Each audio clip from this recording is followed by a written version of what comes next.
c'est effectivement une manière de se voir comme auteur qui est peut-être particulière, dans le sens où chaque film est très personnel, chaque film est très différent. Quand on voit Prêt à tout, ça ne ressemble pas au silence et aux longs plans séquences de Jerry, qui n'ont rien à voir avec la violence et le montage de Elephant, qui n'a rien à voir avec Promised Land, le film qu'il a fait sur le gaz de schiste et qui est un film assez militant, politique, plus classique peut-être dans la forme.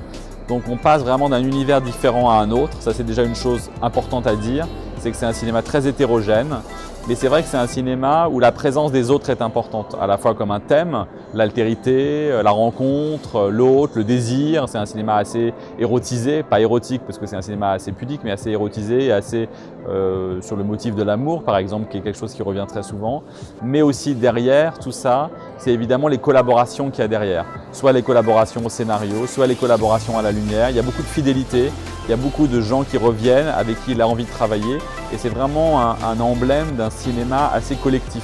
Donc il y a par exemple, pour citer quelques-uns, Haris Savides qui était le chef opérateur avec qui il a commencé à travailler pour Forrester et qui l'a accompagné durant toute la fameuse tétralogie qu'on a appelée la tétralogie de la mort, donc Jerry, Elephant, Last Days, Paranoid Park.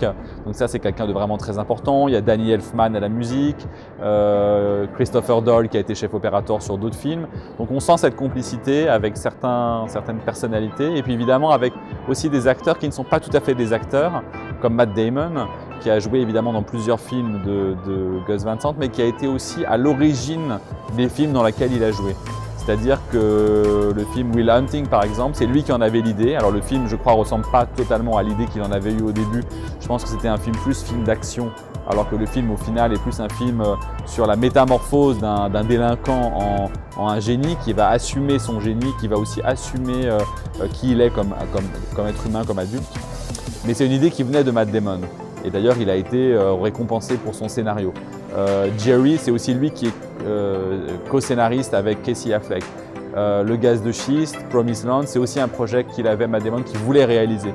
Et donc il a une position un peu ambiguë, et c'est ça qui est passionnant, c'est qu'il n'est pas simplement acteur, il n'est pas simplement le réceptacle du désir de Gus Van Sant comme un acteur, il est aussi acteur, il participe au projet. Et ça me faisait penser un peu aux expériences qu'il y avait beaucoup dans les années 70 dans le monde, où effectivement des cinéastes comme Jacques Rivette, comme Robert Altman, faisaient écrire aussi des parties du scénario des films par leurs acteurs et renversaient, bouleversaient la hiérarchie des films. C'est pas pyramidal, c'est horizontal et c'est vraiment du cinéma collectif et communautaire quelque part.